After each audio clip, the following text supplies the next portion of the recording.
Free practice 1 in Austria ended up being a bit rough for the likes of Red Bull and McLaren, who both had a car each in the form of Isaac Hadjar and Lando Norris stuck in the garage due to hydraulic issues. Both cars didn't come out until halfway through the session, and unfortunately for Red Bull, it was double trouble, with Max Verstappen also coming to a grinding halt in the pit lane twice. In fact, actually it wasn't just once, it was twice, and it also seemed like he was also struggling with hydraulic issues. And that double trouble is a bit of a hindrance for Red Bull, who of course wanted to be testing parts, bringing new upgrades to the track, and of course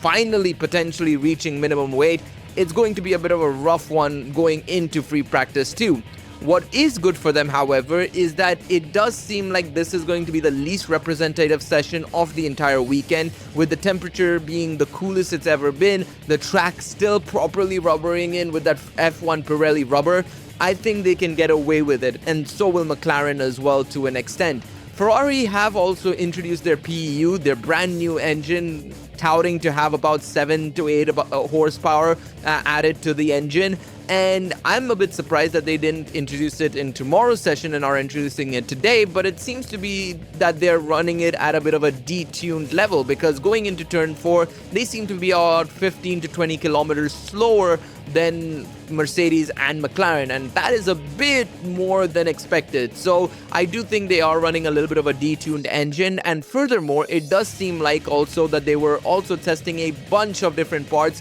cross-testing to get an idea on whether their results are accurate when it comes to the wind tunnel, whether or not their results are comparing to the fact that the new upgrades are actually properly working as well. So there was a lot of testing going on Ferrari's side of the garage as well. Mercedes, however, seemed to be the smoothest out of the top 4 teams, being able to absolutely set the pace from the very get-go, ending up in FP1 as first and second in the 1 minute 7/7s, only a tenth ahead of Piastri, however. So there is that chance that the rest of the teams seem to be catching up. Max was only 3 tenths behind, and what seemed to be more concerning than the actual overall pace was that they were the only teams to set proper long run times, with both Antonelli and Russell going 8-9 laps of long run, whereas the rest of the teams in Ferrari, Red Bull and McLaren were only setting 2 or 3 laps before coming back into the pits to do some setup changes or remove some testing parts, basically. Overall, I still think this is the least representative session, so we still have a lot to look out for and look forward to when it comes to free practice 2, where we will probably see more teams doing proper long runs.